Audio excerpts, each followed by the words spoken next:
دلوقتي احنا عشان نعمل فيشة الاوكتان في العربيه اللانوس هنفك كابل السالب ماشي، وبعد كده نخش على مكانها في اللانوس 1، في موجوده هنا في الفبره اللي ورا اللي هنا في اللانوس 2 تحت الكرسي بتاع اللي جنب السواق اهيت، تحت الفرش طبعا.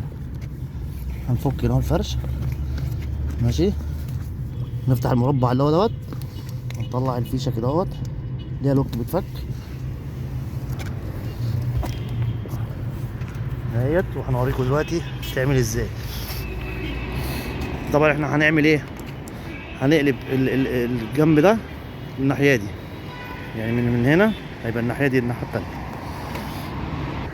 بص هنكمل بقى، امسك لي انت الفيديو كده معلش. هنفتح هنا اهوت، ده لوك بيتفتح عادي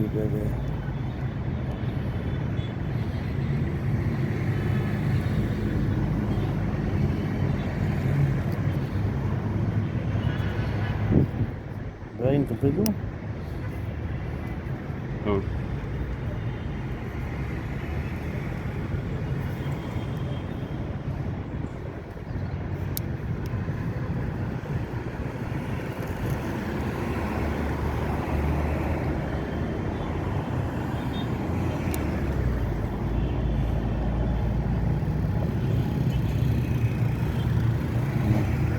هنشيل دي من هنا نحطها هنا.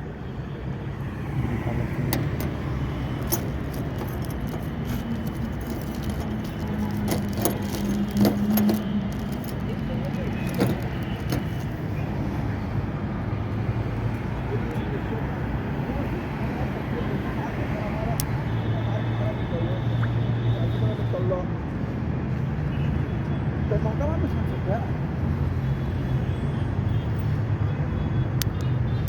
اهي نسحب السلكه دي من هنا كده ونركبها الناحيه التانيه بس، ونقفل اللوك ده تاني كده اهوت.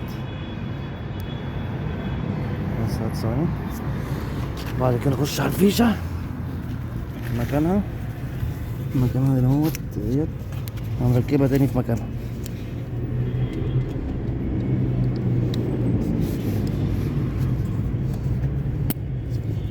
بس تمام كده، ونشيلها تحت الفرش زي ما كان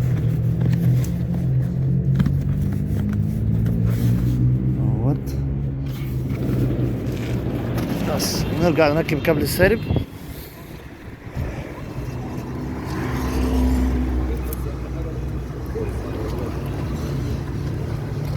بس كده خلاص.